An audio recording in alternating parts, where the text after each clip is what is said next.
Sud Radio Conseil de famille.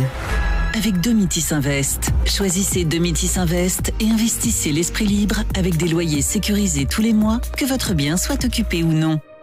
Bonsoir à tous, bonsoir Stéphane Moller. Bonsoir Olivier. Heureux d'entamer une nouvelle semaine dans votre compagnie. Rappelons-le, vous êtes le président et fondateur du cabinet Via Wealth Management. Ce soir, on va répondre à Daniel.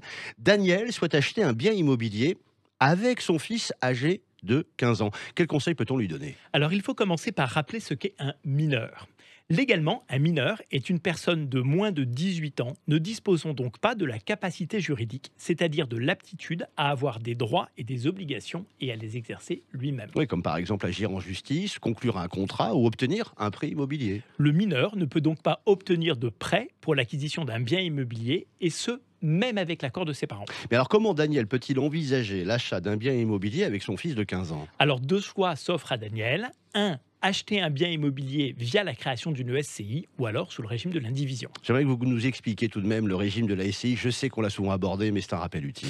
Alors, la société civile immobilière permet aux membres d'une même famille de s'associer pour investir dans un bien immobilier. Et d'y associer les enfants mineurs, alors que seuls les parents prendront les décisions. Exactement. Le but étant de transmettre un patrimoine à l'enfant qui devient alors propriétaire au prorata des parts qu'il détient. Dans ce cadre, la SCI peut-elle contracter un crédit immobilier, Stéphane ? Eh bien oui, justement, une jurisprudence de 2000 a admis qu'une SCI pouvait souscrire à un prêt immobilier alors que certains de ses associés sont mineurs, sans besoin d'obtenir l'autorisation du juge des tutelles, car l'emprunt est alors souscrit par la SCI et non par les associés eux-mêmes. Cependant, je recommande d'inclure une clause de renonciation dans les statuts de la SCI qui doit évidemment être acceptée par l'organisme emprunteur. C'est-à-dire ? Eh bien, cette clause permet de limiter la responsabilité des associés mineurs à hauteur de leurs apports. Et quels sont les avantages ensuite, comme les inconvénients de la SCI ? Alors tout d'abord, la SCI permet aux parents de conserver la mainmise sur la gestion du bien immobilier. Et d'un point de vue fiscal, la SCI permet, en cas de donation des parts sociales aux enfants, de soustraire la valeur du crédit restant due de la valeur des parts, donc de transmettre le bien à moindre coût. Et qu'en est-il d'un achat en indivision avec des mineurs ? Alors cette solution permet d'acheter un bien immobilier à plusieurs en détenant chacun une part du bien.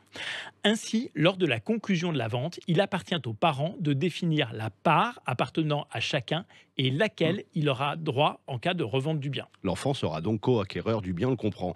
Quels sont les avantages et les inconvénients de cette indivision ? Alors, au rang des avantages, l'absence de formalités administratives. Au rang des inconvénients, une quasi-impossibilité d'acquérir le bien à crédit, notamment pour des problèmes de garantie. La question de la répartition des parts entre indivisaires et l'attention qui doit être portée à une requalification pour donation déguisée.